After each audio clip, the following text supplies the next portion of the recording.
লায়লাকে দেখে একদিন এক ব্যক্তি বলে, হে লায়লা, তুমি কি সেই লায়লা নাকি যেই লায়লার মোহাব্বতের কারণে মজনু একমাত্র বাদশার ছেলে? বাদশাহী সাইরা ঠিক মতো খাওয়া নাই, ঘুম নাই, জঙ্গলে জঙ্গলে ঘুরে আর লায়লা লায়লা কইয়া চিৎকার মারে। সেই লায়লা কি তুমি নাকি? হ্যাঁ, আমি তো সেই লায়লা।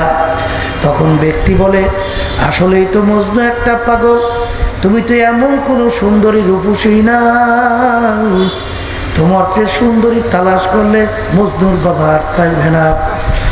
মজনুর বাবা তো বাদশাহ, ইচ্ছা করলে তোমার চেয়ে অনেক সুন্দরী সে তোমার জন্য আনতে পারবে। আসলেই তো মজনু একটা পাগল। তখন লায়লা উত্তর দেয়, হে বোকায় আহমদ, চুপ কর, চুপ কর, গোফতে খানু তুচু মজনু নিস্তি। আরে তুই তো আর মজনু না। তুমি যদি মজনুর চক্ষু দুইটা তোমার চোখের ভিতরে লাগাইয়া আমি লায়লার দিকে একটা নজর তাকাইতে পারো, একটা তামাম দুনিয়ার ভিতরে আমি লায়লার চেয়ে আর সুন্দরী তালাশ করে পাবা না। তাহলে মজনুর জন্য লায়লার জন্য মজনুর চক্ষু ভিন্ন। মজদুর জন্য যদি লায়লার জন্য মজদুর চক্ষু যদি ভিন্ন হইতে পারে, যারা আল্লাহর খাস বান্দা বান্দি তাদের চক্ষু কি আল্লাহর জন্য, তাদের জবান কি আল্লাহর জন্য ভিন্ন হবে না? এই জন্য হাদিসের ভিতরে আসছে, ইয়াদুহু ইয়াদুল্লাহ, আইনুহু আইনুল্লাহ, লিসানুহু লিসানুল্লাহ। বান্দা বান্দি আল্লাহর পথে চলতে চলতে এমন একটা পর্যায়ে এক সময় আইসা যায়, দেখতে মনে হয় যেন আব্দুল করিমের হাত, ওর হাত এখন আব্দুল করিমের হাত নাই, ওর হাত দুটো এখন মাওলার কুদরতি হাতে। দেখতে মনে হয় আব্দুল করিমের চক্ষু, এখন আর চক্ষু আব্দুল করিমের চক্ষু নাই, ওর চক্ষু দুইটা আমার মাওলার কুদরতির চক্ষে পরিণত হইয়া যায়।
ফোটা পানি দিয়ে বনে আদমকে বানায়া এই দুনিয়াতে কয়েকদিন ঘুরাইয়া ফিরাইয়া আবার অন্ধকার কবরে নিয়ে যাইবে। এই দুনিয়াতে আর কাহাকেও থাকতে দিবেন না। ভাই বলি, বন্ধুরে বলি, ভাবিয়া চিন্তা করিয়া দেখলাম অন্ধকার কবরে আপনি সারা কেহ আপন হবে না। ربنا آتنا في الدنيا حسنة وفي الآخرة حسنة وقنا عذاب النار رب ارحمهما كما ربياني صغيرا سبحان ربك رب العزة عما يصفون سلام على المرسلين والحمد لله رب العالمين. وعليكم السلام ورحمة الله. الحمد لله الحمد لله نحمده ونستعينه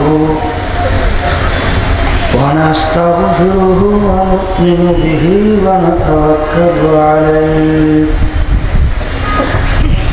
ونعوذ بالله من شرور أنفسنا من يهده الله فلا مضل له ومن يضلله فلا هادي له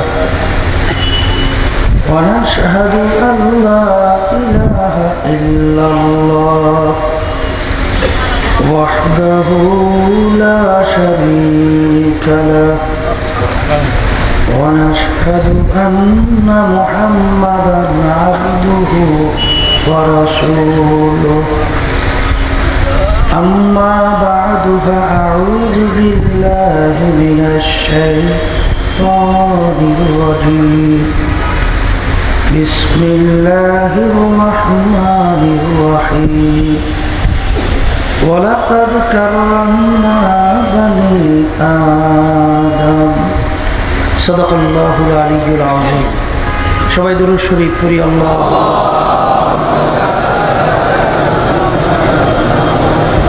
সাল্লাল্লাহু আলাইহি ওয়া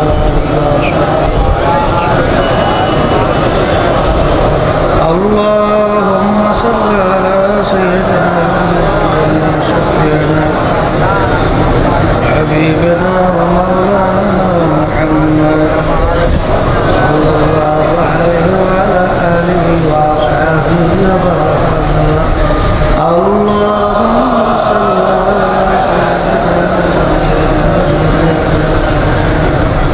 হাবিবনা ওয়া মাওলানা মুহাম্মদ সাল্লাল্লাহু আলাইহি ওয়া আলা আলিহি ওয়া আসহাবিহি ওয়া বারাকাতুহু।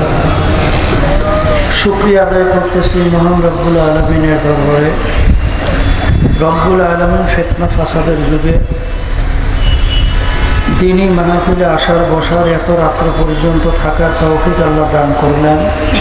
শুকরিয়া দান সবাই বলি আলহামদুলিল্লাহ। আব্বাজান দাদাজান চরমনের জমিনে শুয়ে আছেন। দাদাজান আব্বাজান বলতেন প্রথম থেকে শেষ পর্যন্ত দ্বীনি মাহফিলে থাকার পরে নিয়া যদি সহি থাকে চলে যায়, আমল নামার মধ্যে কমপক্ষে 50 লক্ষ নেকি এরকম জমা হতেই পারে না। নিয়াত যাদের সহি, আল্লাহকে রাজি খুশির উদ্দেশ্যে যারা মাহফিলে আসছেন, রব্বুল আলামিন তাদের আমল নামার মধ্যে লক্ষ লক্ষ নেকিও দান করবে।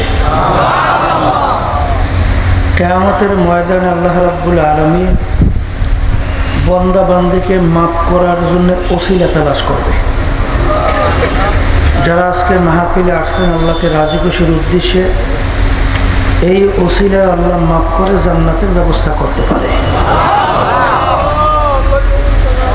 এত নাকি পাওয়া যাবে জানার পরেও আশেপাশে রাস্তাঘাটে দোকানে বাজারে ঘরে অনেক আমার ভাইরা দুনিয়ার বিভিন্ন গল্পে লিপ্ত, কেউ টেলিভিশন ছাইরা ড্যান্স গানে লিপ্ত, কেউ বিভিন্ন হারাম কাজে টাসের আড্ডায়, জুয়ার আড্ডায়, মদের আড্ডায়। সুযোগ ছিল মাহফিলে আসতে পারত, না আসার কারণ হিসেবে আব্বাজান রহমাতুল্লাহি আলাইহি বলতেন বুঝের অভাব। আর এই বুঝের জন্যই মাহফিলের ব্যবস্থা। আল্লাহ রাব্বুল আলামিনের কাছে দোয়া করেন, রব্বুল আলামিন আপনি আমাদেরকে দ্বীনের সহি বুঝ দান করেন। হাদিসের ভিতরে আসছে আল্লাহ রাসূল সাল্লাল্লাহু আলাইহি ওয়াসাল্লাম বলছেন, মা ইউরিদিল্লাহু বিহি খায়রান ইউফাক্কিহু ফিদ্দীন। আল্লাহ যাকে ইচ্ছা করেন ভালোবাসেন, তাকে দ্বীনের সহি বুঝ দান করেন। পাশাপাশি একটা কথা মনে রাখা লাগবে, হেদায়েত কিন্তু কোনো পীরের হাতে নাই, কোনো বাবাদের হাতেও, কোনো দলের নেতা নেত্রীর হাতেও। হেদায়েত কার হাতে? অনেকে মনে করে পীরের কাছে মুরিদ হয়েছে, বাবার দরবারে আসা যাওয়া করে যথেষ্ট। পীর বা বাবা আমাকে নাজাত করে জান্নাতের ব্যবস্থা করবে। জোরে বলেন নাউজুবিল্লাহ। পীর কাকে বলে এটা কিন্তু আমাদের বোঝা জানা লাগবে। পীর একটা ফার্সি শব্দ, আরবিতে বলে মুর্শেদ, বাংলা অর্থ হলো পথ প্রদর্শক। যে পথ দেখাইয়া দেয় তাকেই বলা হয় পীর। ওই পথে চলা বা না চলার দায়িত্ব আপনার এবং আমার। আর মানজিলে মাকসুদে পৌঁছাবার মালিক হল আল্লাহ। পীর যে পথ দেখাবে নিজের মন গড়া কোনো পথ দেখাতে পারবে? কারণ আল্লাহ রাসূল সাল্লাল্লাহু আলাইহি ওয়াসাল্লাম বলে গেছেন, তারাক্তু ফিকুম আমরাইন লাম তাদিল্লু মা তামাসসাকতুম বিহিমা কিতাবাল্লাহ ওয়া সুন্নাত রাসূল। আমি তোমাদের কাছে দুইটা জিনিস রেখে গেলাম। আমি নবী তো চিরজীবন তোমাদের মাঝে থাকবো না। যদি তোমরা এই দুইটাকে মজবুত করে ধরতে পারো, তোমরা ধ্বংস হবে না, জাহান্নামে যাবে না। কয়টা জিনিস? একটা হলো কোরআনুল কারীম, আল্লাহর কিতাব, আর একটা হলো আল্লাহর হাবিবের হাদিস। এক কথায় যেই পীর বা যেই মুরব্বী আপনাকে আমাকে কোরআন এবং হাদিস অনুযায়ী পথ দেখাবে, সেই পীর বা সেই মুরব্বীর কথা আমরা মানব।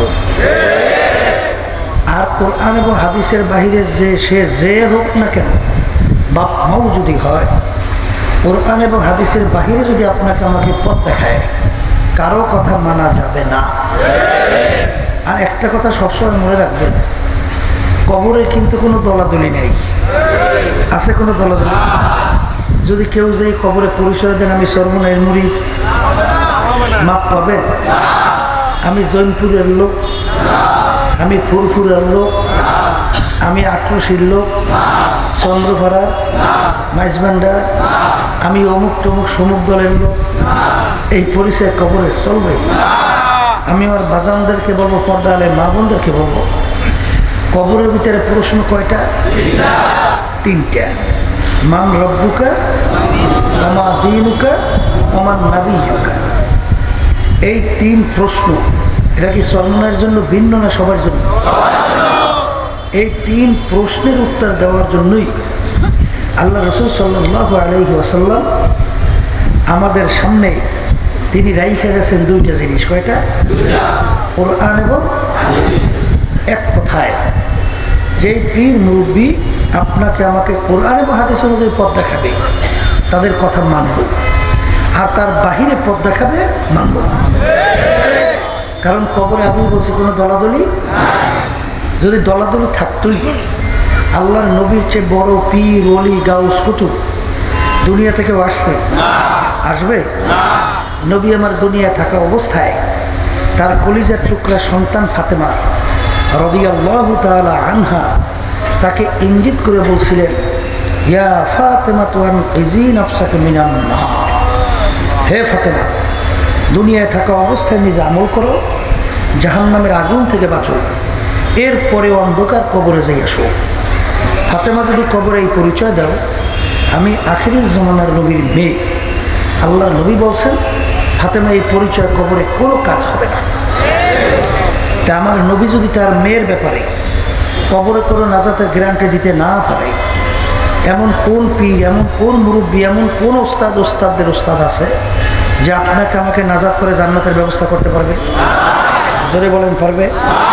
তা যদি নাই পারে, তাহলে আমার বাজানদেরকে বলবো, আমার আব্বাজান রহমাতুল্লাহি আলাইহি বলতেন, তোমরা যারা সর্বনাইতে আসো, এক সবক, দুই সবক, তিন সবক নেওয়ার পরেও যদি তোমাদের আমলের ভিতরে পরিবর্তন না আসে, সুন্নাত তরিকতের আমল মজবুত না হয়, আর যতক্ষণ পর্যন্ত আমি তোমাদেরকে কোরআন এবং হাদিস অনুযায়ী পথ দেখাবো, ততক্ষণ পর্যন্ত তোমরা আমার কথা মানবা।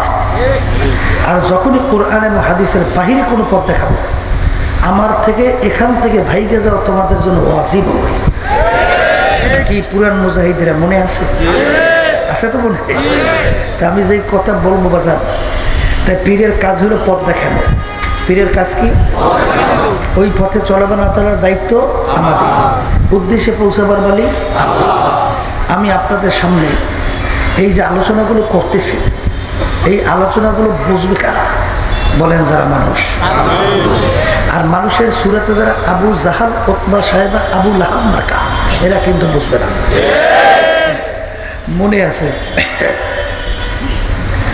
কোরআন এবং হাদিসের সঙ্গে কোনো মিল নেই, নামাজ নাই, রোজা নাই, পর্দা তো নাই। আমরা যখন কোরআন বা হাদিস অনুযায়ী আলোচনা করছি, এক পর্যায়ে সে বলতেছে যদি বাবার কথা জাহান্নামে যাওয়া লাগে যাব। বলেন নাউজুবিল্লাহ। এই কথাটা যে বলল, বুঝতে হবে তার মাথা ঠিক নেই, ঠিক না বেটা? আর মাথা যে ঠিক নেই এর পিছনে কারণও আছে। এই হাকিমুল উম্মাদ থানভী রহমাতুল্লাহ আলাইহি তিনি বলছেন, যাদের ভিতরে নামাজ নাই, রোজা নাই, পর্দা নাই, হারাম হালাল তমিজ করে খাওয়া চলার কোনো পরিবেশ নাই, সুন্নাত তরিকার উপরে মজবুত নাই, এরপরেও সেই বাবার কথা মুরব্বীর কথা তারা মানে, বুঝতে হবে যে তাদের স্বাভাবিক অবস্থানটা ঠিক নাই। জাদুর মাধ্যমে তাদেরকে বিভিন্ন কায়দায় বায়েস্ট করা হয়েছে। এই জন্য থানভী রহমাতুল্লাহ লেখছেন, যখন দেখবা এই ধরনের, তাদের চোখের নজরে পড়াও নিষেধ। চোখের নজরে পড়া কি? কারণ দেখার সঙ্গে সঙ্গে জাদু করে ফেলবে। কি করে ফেলবে? আর হাদিসের ভিতরে আছে আস-সিহরু হাক্কুন, জাদু সত্য। জাদু কি? আল্লাহ নবী কি জাদু করছে না? কথা বলেন না কেন? করছে তো। তাহলে জাদু কি? সত্য। এই জন্য আমার বাজানদেরকে বলবো, মা বোনদেরকে বলবো যে যারা মানুষ তারা বুঝবে, সূরাতে আবু জাহাল আবুল আহাব মার্কা বুঝবে না। কথা ঠিক? এখন বাজানদেরকে বলবো, মা বোনদেরকে বলবো, এই আলোচনার মাধ্যমে আমি মূলত বোঝাতে চাই, মানুষের সূরাত আকৃতি হইলেই মানুষ হওয়া যায় না। যদি মানুষের সূরাত আকৃতি হইলে মানুষ হওয়া যাইতো, কবি এক কথায় বোঝাতে যাইয়ে বলছিলেন, গর্বা সূরাত আদমে সাবুদে, গর্বা সূরাত আদমে সাবুদে, আহমদু বুদু জহলে হাম এক সাবুদে। আল্লাহর নবী সাল্লাল্লাহু আলাইহি ওয়াসাল্লামকে দেখতে এবং আবু জাহলকে দেখতে চোখের দিক থেকে, হাতের দিক থেকে, পায়ের দিক থেকে, অঙ্গ কোনো প্রত্যঙ্গের দিক থেকে পার্থক্য আছে? আল্লাহর নবীর চক্ষু মুবারক কয়টা ছিল? আবু জাহিল্লার চক্ষু? আল্লাহর হাবিবের হাত মুবারক? আবু জাহিল্লার হাত? পায়ের দিক থেকে, কানের দিক থেকে, অন্য অঙ্গ প্রত্যঙ্গের দিক থেকে কোনো পার্থক্য আছে? কিন্তু আল্লাহর নবীর নাম শুনলে দুরূদ পড়া ওয়াজিব হয়ে যায়। আর আবু জাহিল্লার নাম শুনলে লানাতুল্লাহি আলাইহি, আল্লাহর গজব ওর উপরে পড়ছে, আরো বেশি বেশি পড়ুক। কথা বলে? তাহলে দেখতে সূরাতে এক, কিন্তু ভিতরটা পশু পশু। যেটা আবু জাহিল্লার ভিতরটা কি? যেটা বলেন কথা ঠিক কিনা? এখনই বুঝবেন সমাজের ভিতরে এক শ্রেণী মানুষ, ওদের জুলুম, ওদের নির্যাতন, ওদের অত্যাচারে মানুষ অতিষ্ঠ হইয়া এক পর্যায়ে মন্তব্য করে লোকটার চরিত্র কুত্তার চেয়েও খারাপ। আবার এক শ্রেণীর মানুষ দেখবেন তাদের আচার আচরণ এত ভালো, মানুষ খুশি হয়ে মন্তব্য করে লোকটার চরিত্র ফেরেশতার মতো। বলেন যাকে বলছে কুত্তার চেয়ে খারাপ আর যাকে বলছে ফেরেশতার মতো, দেখতে সূরাত আকৃতি পার্থক্য কি? কোনো পার্থক্য আছে? তাহলে বোঝা গেল মানুষের সূরাত আকৃতি হইলে মানুষ হওয়া। এটা কি কথা বুঝতে পারলাম? এখন বলতে পারে হুজুর তাহলে মানুষ কাকে বলে? তাহলে মানুষ কাকে বলে? আল্লাহ রাসূল সাল্লাল্লাহু আলাইহি ওয়াসাল্লাম পরিচয় দিয়েছেন, আলা ইন্না ফিল জাসাদি মুদগাহ ইযা সালুহা সালুহাল জাসাদু কুল্লুহু ওয়া ইযা ফাসাদাত ফাসাদাল জাসাদু কুল্লুহু আলা ওয়া হিয়াল কলব। প্রত্যেকটা মানুষের ভিতরে একটা গোশতের টুকরা আছে। আল্লাহ নবী বলতেছেন ওই গোশতের টুকরা যখন ভালো হয়ে যায় তখন ওই মানুষটা এক পর্যায়ে ফেরেশতার চেয়ে সম্মানিত হয়ে যায়। আর ওই গোশতের টুকরা যখন খারাপ হয় এক পর্যায়ে নিকৃষ্ট হইতে হইতে ওই মানুষটা কুত্তা, শিয়াল, শুয়োরের চেয়েও খারাপ হয়ে যায়।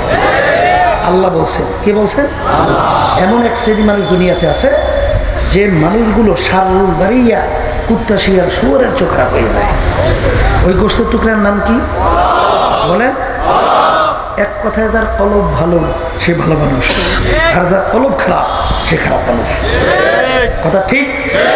আর এই কলব ভালো না কইয়া কেউ যদি দুনিয়া থেকে বিদায় নিয়ে কবরে যান, বেহেশতে যাওয়া যাবে না। কারণ আল্লাহ রাব্বুল আলামিন শর্ত লাগাইছেন বেহেশতে যাওয়ার জন্য, ইল্লা মান আতাল্লাহা বিকলবিন সালিম, সুস্থ কলব ছাড়া আল্লাহর বেহেশতে জায়গা হবে না। জোরে বলেন কথা ঠিক? আল্লাহ রাব্বুল আলামিন তার হাবিবকে যে দুনিয়াতে পাঠাইছেন, এই পাঠানোর কারণের ভিতরে একটা কারণ হলো ইয়াতলু আলাইহিম আয়াতিহি ওয়া ইউযাক্কিহিম ওয়া ইউআল্লিমুহুমুল কিতাবা ওয়াল হিকমা। আল্লাহর হাবিবকে দুনিয়ার পাঠানোর ভিতরে একটা কারণ হলো নবী তার উম্মতদের আত্মশুদ্ধি করাইবেন। কি করাইবেন? তাহলে কলব পরিষ্কার করা এটা কি জরুরি না জরুরি না? কোরআনুল কারীমের আল্লাহ রাব্বুল আলামিন এক সূরার মধ্যে প্রায় 14টা কসম করার পরে বলছেন ক্বাদ আফলাহা মান যাক্কাহা ওয়া ক্বাদ খাবা মান দাসসাহা। যারা আত্মাকে পবিত্র করতে পারবে তারাই নাজাত পেয়ে জান্নাতে যাবে। সবাই জোরে বলেন সুবহানাল্লাহ। এখন এক কথায় বুঝাতে চাই, যার কলব ভালো সে কি মানুষ? ভালো মানুষ। আর যার কলব খারাপ? খারাপ মানুষ। এখন বলতে পারেন হুজুর কলব ভালো খারাপ কিসে হয়? বাজান সংক্ষেপে বলতেছি, উল্লেখযোগ্য কলবের 10টা রোগ আছে। এই রোগগুলো যখন কলব থেকে দূর হবে তখন এই কলবটা ভালো কলবে পরিণত হবে। 1 নম্বর রোগের নাম হলো তাকাব্বুর। তাকাব্বুরি কাকে বলে? একের বাংলায় মুখস্থ রাখা লাগবে, আমি ভালো, আমি বড়। এই দূরের মাইকে শব্দ কমান, আর বারবার মরাইবেন না, বসে থাকার চেষ্টা করেন। মাঠ এবং দূরের মাইক এক শব্দ রাখেন। তাকাব্বুরি যার ভিতরে থাকবে, আল্লাহর নবী বলছেন সে বেহেশতের ঘেরানো। যেটা বলেন কথা ঠিক কিনা? বাজান আমি পীরের দিক থেকে বড়, মুফতির দিক থেকে বড়, মুহাদ্দিসের দিক থেকে বড়, ক্ষমতার দিক থেকে বড়, টাকা পয়সার দিক থেকে বড়, বংশের দিক থেকে বড়, শিক্ষার দিক থেকে বড়, সম্মানের দিক থেকে বড়, যার ভিতরে যারা পরিমাণে বড় বড় অবস্থান থাকবে, আল্লাহর নবী বলছেন সে বেহেশতের ঘেরানো। এটা দূর করা লাগবে। আর এইটা হলো মাওলার খাস চরিত্র, আল কেব্র হৃদয়। তাকাব্বুরি হলো মাওলার খাস পোশাক। যেনাকে এইটা করবে মাওলার পোশাকটাই না নিজের গায়ের ভিতরে লাগাইতে চায়। কথা ঠিক কিনা? তাহলে এইটা কোনো মানুষ নবীরা ছাড়া আমি ভালো এইটা বলার শক্তি আছে? হ্যাঁ, বড় মেয়াগিরি দেখেন। বাজান আল্লাহ রাব্বুল আলামিন এই বড় মেয়াদেরকে স্মরণ করাইয়া দেওয়ার জন্য বলছেন হাল আতা আলাল ইনসানি হিনুম মিনাদ দাহরি লাম ইয়াকুন শাইআম মাযকুরা। তুই তোর নিজের অস্তিত্বের দিকে তাকাইয়ে দেখ, তুই এক কাতরা নাপাক পানির মানুষ। কিসের নাপাক? তাও আবার আমশ্বাস, তাও আবার ভেজাইলা। এই ভেজাইলে এক কাতরা নাপাক পানির মানুষ। আমি ওই পানির ভিতরে রক্ত জমাট বাঁধাইয়া, এর ভিতরে গোস্ত জমাট বাঁধাইয়া হাড্ডি লাগাইয়া দিয়েছে, ফাঁকা সাউডাল এজামা লাহমা।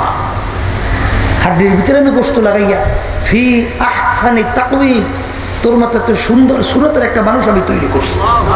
জোরে বলেন কথা ঠিক কিনা? আজকে এক কাতরা নাপাক পানির মানুষ এত বড় মেয়াকে নি। হ্যাঁ, আমার বাজানদেরকে বলবো ফেরাউন মাওলার সামনে চ্যালেঞ্জ করিয়া খোদাই দাবি করছে। ফেরাউনের কোনো পাত্তা আছে?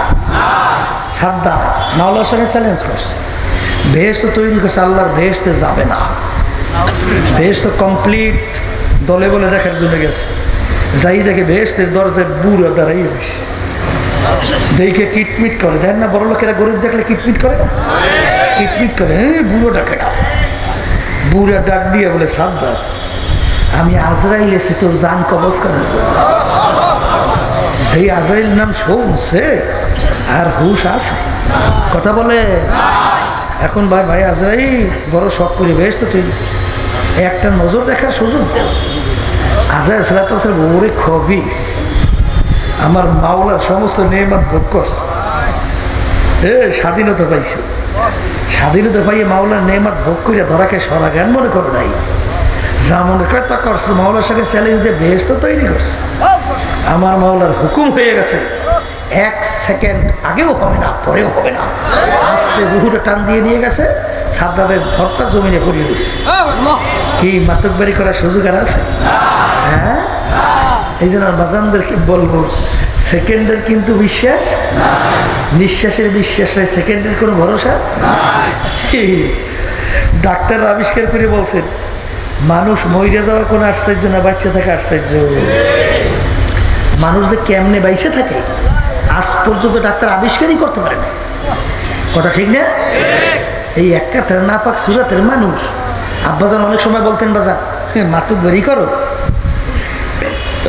তাকাইয়ে দেখো আল্লাহ রাব্বুল আলামিন যত মাখলুকাত সৃষ্টি করছে, আল্লাহ রাব্বুল আলামিন মানুষকে দুর্বল করে সৃষ্টি করছে। বলে তা কেমন? হেই, একটা মানুষের বাচ্চা জন্মগ্রহণ করছে, কি জন্মগ্রহণ করার পরে কোন জায়গায় মায়ের দুধ এই তালাশ করে বাচ্চা তালাশ করে বাড়ি করতে পারে? ঠিক মতো দুধ গেলতেও পারে না, ধৈর্য ধরে আস্তে আস্তে প্রথম ট্রেনিং দেয়। কথা ঠিক কিনা? এরপরে 2-2.5 বছর যাওয়ার পরে একটু ছয় মাত্র দাঁড়ায়, ঠাস করি আবার পরে। আর একটা গরুর বাচ্চা হয়েছে, 1 ঘন্টা যাইতে না যাইতে দাঁড়াই গেছে। কোন জায়গায় মায়ের দুধ তালাশ করে বের করছে। এবার যদি ওলানের ভিতরে মায়ের দুধ শক্ত হয়ে যায়, মাথা দিয়ে ঠুস মাইয়া এরপর নরম করে বের করে খায়।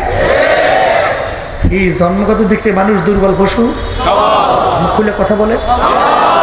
একটা মানুষ হায়াত বা কয় বছর হয়? 100 বছর হায়াত পায় অন্য মানুষ, এর সংখ্যা তো একেবারে কম কিনা? আর একটা গুল সাপ, ওর নাকি হায়াত প্রায় 750 বছর। একটা সাপের নাকি হায়াত প্রায় 250 বছর। একটা শগুনের, তাহলে বোঝা গেল হায়াতের দিক থেকে মানুষ দুর্বল পশু। চোখের পাওয়ারের দিক থেকে আমরা একটা জায়গা পর্যন্ত দেখি, এরপরে আর দেখি। কিন্তু এক শ্রেণীর পশু পাখি বাজান, শগুনের কথা শুনছি, ওর চোখের পাওয়ার নাকি 350 মাইল। ওই আকাশের মধ্যে উঠে মাথাটা এরকম একটু লড়ায়, ওই ক্যালকাটা ভারত, ওই আসাম ত্রিপুরা, ওই টেকনাফ তেঁতুলিয়া এক নজরে দেখে কোন জায়গায় খানা, ঠিক ওই জায়গায় যে হাজির হয়ে যায়। তাহলে চোখের পাওয়ারের দিক থেকে মানুষ দুর্বল পশু। আমরা আলোর ভিতরে চোখে দেখি, এই অন্ধকারে চোখে দেখি। এক শ্রেণী পশু পাখি দেখবেন, ওরা আলোতেও যেরকম দেখে অন্ধকারেও দেখে। দেখে না? দেখে না? তাহলে চোখের পাওয়ারের দিক থেকে মানুষ দুর্বল পশু। ঘেরান শক্তির দিক থেকে দেখবেন, আমরা মানুষ কত দূরের থেকে ঘেরান পাই।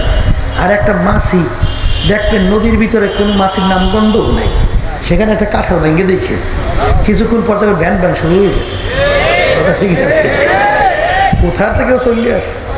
হ্যাঁ, কানের শ্রবণ শক্তির দিক থেকে একটা বিড়াল আপনি ঘরের ভিতরে ঢুকছেন, ঢুইকে দেখেন ও নাক টাইনে ঘর ঘর করে ঘুমায়। আপনার তো রুমের ভিতরে ঢুইকা এখন ভাত খাইতে বসছেন, মুখে কতটুক শব্দ হয়, ভাত খাবার সুপ সুপ সুপ সুপ শব্দ হয়। বিড়াল আস্তের উপরে এসে গেছে, এসে মেয় মেয় মেয় মেয় শুরু করে গেছে, ওই শব্দ আর কানে গেছে। কথা ঠিক নেই বেটি? যেদিকে তাকাইবেন সেদিকে মানুষ দুর্বল পশু। এই আল্লাহর বান্দারা, শক্তির দিক থেকে মানুষ দুর্বল পশু। তাহলে মানুষ আশরাফুল মাখলুক, ওয়ালাকাদ কাররামনা বানি আদম। আল্লাহ রাব্বুল আলামিন মানুষকে সর্বশ্রেষ্ঠ সম্মানিত ঘোষণা করলেন, কারণ কি? এটা একদিনও চিন্তা করছে? খালি খাইবেন লইবেন, একটু বিয়ে শাদী করে বাচ্চা কাছে ইয়া গরু ছাগলের মতো আগে মুখতে মরবেন, এই জন্যই আল্লাহ বানাইছে? কথা কয় না? কথা ঠিক কিনা? কেন আল্লাহ এত সম্মানিত করে ঘোষণা করলেন? চিন্তা করছেন একদিনও? বাজানদেরকে বলবো, বাজান, আল্লাহ রাব্বুল আলামিন ফেরেশতা সৃষ্টি করছেন, ফেরেশতাদের মধ্যে খারাপ কাজ করার কোনো আগ্রহ ফেরেশতার মধ্যে নাই, কারণ আল্লাহ সৃষ্টি করছেন ওদেরকে ওইভাবে। আর পশু সৃষ্টি করছেন, পশুর ভিতরে ভালো কাজ করার কোনো আগ্রহ নাই। মানুষ সৃষ্টি করছেন চরিত্র 2টা। জোরে বলে, কটা চরিত্র? মানুষের ভিতরে ভালো চরিত্র আছে না নাই? খারাপ চরিত্র জোরে কেন আছে? যেই মানুষ খারাপ চরিত্র, পশুর চরিত্র বাদ দেবে, ওই মানুষটা ফেরেশতার চেয়েও সম্মানিত। আর যেই মানুষ পশুর চরিত্র অবলম্বন করবে, ফেরেশতার চরিত্র বাদ দেবে, ওই মানুষটা পশুর চেয়েও খারাপ। কথা ঠিক কিনা? এখন আমার বাজানদেরকে বলবো, মানুষ বলতেই তো মন চায় ভালো হইবে, চাই কি চায় না? কিন্তু পিছনে শত্রু লেগে রয়েছে। কি লেগে রয়েছে? শত্রু কয়েক প্রকার। এই আল্লাহ রাব্বুল আলামিন কুরআন কারীমে পরিচয় দিয়েছে, এর ভিতরে এক প্রকার শত্রু কোরআনুল কারীমের শেষ আয়াতে আল্লাহ বলছেন, শেষ সূরায়, আল্লাযী ইউওয়াসউইসু ফী সুদুরিন নাস মিনাল জিন্নাতি ওয়ান নাস। এখানে দুই ধরনের শত্রু পেয়েছি। বলেন, একটা হইল জিন শয়তান, বলেন, আর একটা হলো মানুষ শয়তান। কোরআনুল কারীম অন্য আয়াতে আছে আর একটা শত্রুর নফসে আম্মার শয়তান। এর বলেন কথা ঠিক না? এই শত্রু থেকে বাঁচা লাগবে না? এখন জিন শয়তান থাকে কই? আল্লাহ নবী বলছেন প্রত্যেকটা বনি আদমের কলবের মধ্যে। বলেন, কোথায় থাকে? আল্লাহ নবী বলছেন শায়তানু জাসিবুন আলা কলবি বানি আদম। প্রত্যেকটা বনি আদমের কলবের ভিতরে শয়তান মজবুত হয়ে বসা থাকে। বসে কি করে? বান্দা বান্দাকে ওয়াসওয়াসা দেয়, গুনার ভিতরে লিপ্ত করায়। জোরে বলেন কথা ঠিক? এখন এই কলব থেকে শয়তান তাড়াইবেন কেমনে? আল্লাহ নবী বলছেন, যেই আল্লাহর বান্দা বান্দিরা আল্লাহর জিকির করবে, ওই বান্দা বান্দির কলবের ভিতরে শয়তান থাকতে পারে না। সবাই জোরে বলেন সুবহানাল্লাহ। এক শ্রেণী বর্তমানে বের হয়েছে, এরা মোটে আল্লাহর জিকির তো করেই না, আল্লাহর জিকির সহ্যও করতে পারে না। ঠিক দেখবেন যে বিভিন্ন ফতুয়া নিয়ে বের হইবে, এই জোরে জোরে জিকির জায়েজ নাই, বলে একাত্রিত হইয়া জিকির করা জায়েজ নয়। আবার বলে মসজিদের ভিতরে একাত্রিত হইয়া জিকির করা জায়েজ নয়। আছে জোরে কান আছে? জিকির শব্দের অর্থ কি? স্মরণ করা। বলেন, আচ্ছা বান্দা বান্দি আল্লাহ স্মরণ করবে না শয়তানের স্মরণ করবে?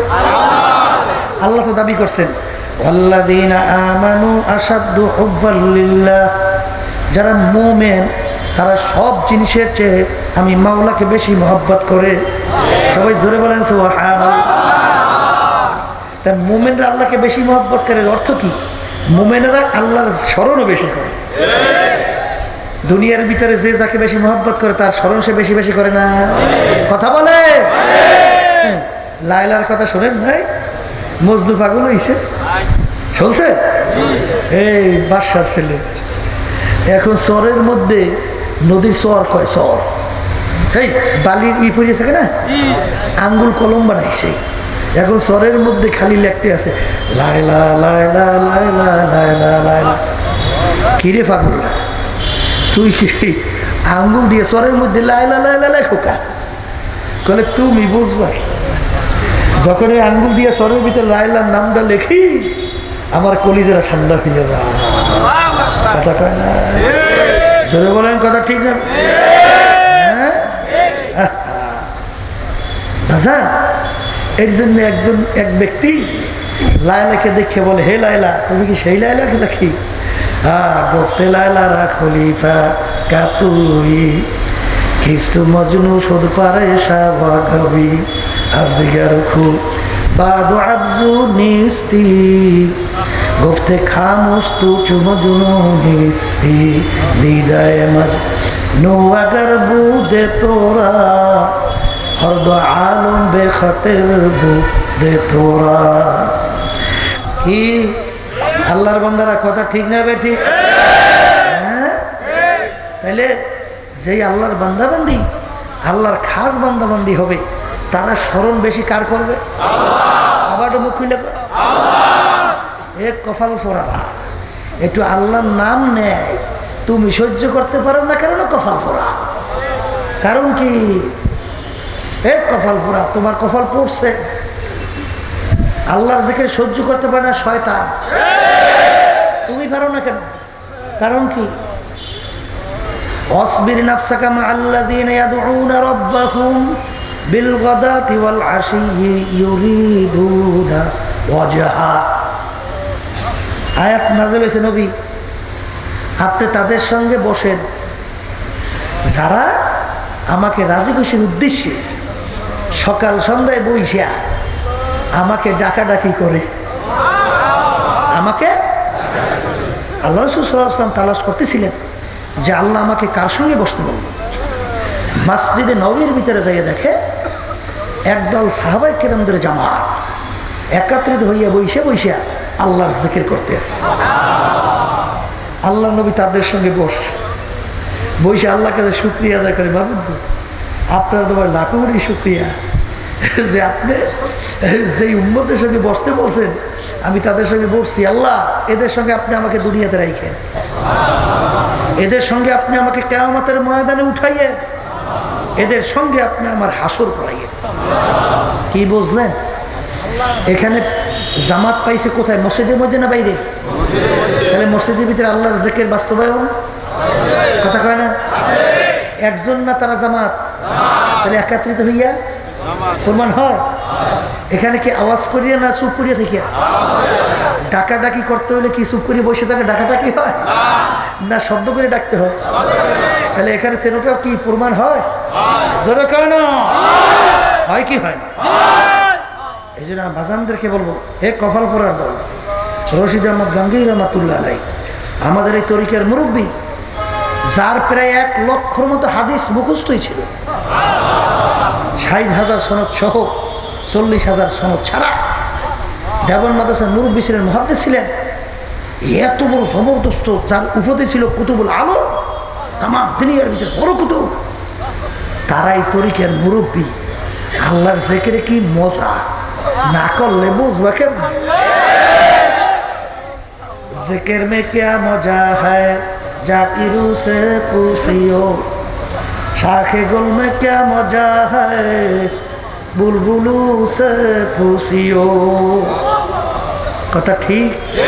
হ্যাঁ, এক কপাল পোড়ারা যারা আল্লাহর জিকির করো না, দেখতেও পারো না, বাজানদেরকে বলবো একটু পরীক্ষা করে দেখো। যাদের ভিতরে আমার মাওলার জিকির আছে তাদের মুখ আল্লাহর ফজল করবে ঈমান সহকারে হবে। কি সহকারে হবে? বাস্তবতা আছে না নাই? এই বাদামওয়ালা বাদাম বিক্রি করে, সারাদিন রাস্তার ভিতরে বাদাম বাদাম পেয়ে ডাকে, সানাসুরওয়ালা সানাসুর সানাসুর পেয়ে ডাকে, ঘুমাইয়া রয়েছে, ঘুমের ঘরের ভিতরে বাদাম বাদাম কইছিলে ওঠে, ঠিক না বেটি? চানাসুর সানাসুর কইছিলে ওঠে, কথা ঠিক না বেটি? হ্যাঁ, এই জন্য আল্লাহ রাব্বুল আলামিন বলছেন ওয়া যাকারা ইসমা রাব্বিহি ফাসাল্লা, হে বান্দা বান্দি তোমরা আমার নামের জিকির করো, এরপরে নামাজ পড়ো। কি কইছে? আগে নামাজ, আগে আমার নামের জিকির করো, এরপরে কি করো? নামাজ পড়ো।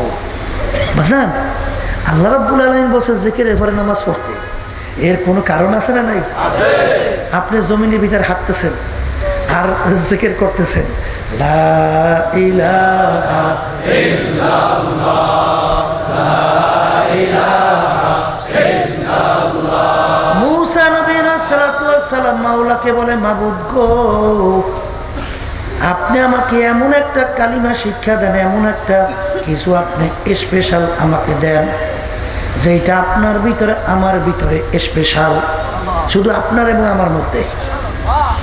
আল্লাহ রাব্বুল আলামিন ডাক দিয়ে বলে, হে জামানার নবী মূসা তুমি বেশি বেশি বলো লা ইলাহা ইল্লাল্লাহ লা ইলাহা ইল্লাল্লাহ লা ইলাহা ইল্লাল্লাহ মুহাম্মাদুর রাসূলুল্লাহ সাল্লাল্লাহু আলাইহি ওয়াসাল্লাম। নবী মূসা বলেন, মাবুদ গো এটা তোমার আমার ভিতরে স্পেশাল কিভাবে হইল? এটা তো সবাই বলে, এটা তো সবাই বলে, স্পেশাল হইল কেন?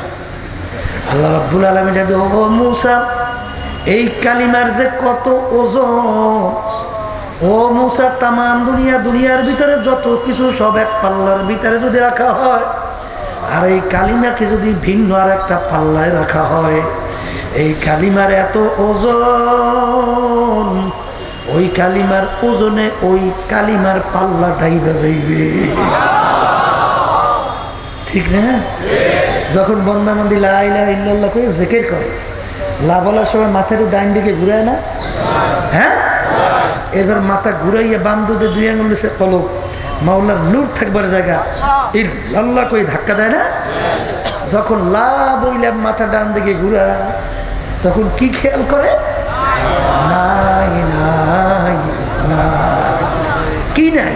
আমার পীরগিরি নাই, আমার মুফতিগিরি নাই, মুহাদ্দিসগিরি নাই, আমার টাকার গরম নাই, ক্ষমতার গরম নাই, আমার বংশের গরম নাই, শিক্ষার গরম নাই, আমার সৌন্দর্যের গরম নাই, আমার মেম্বার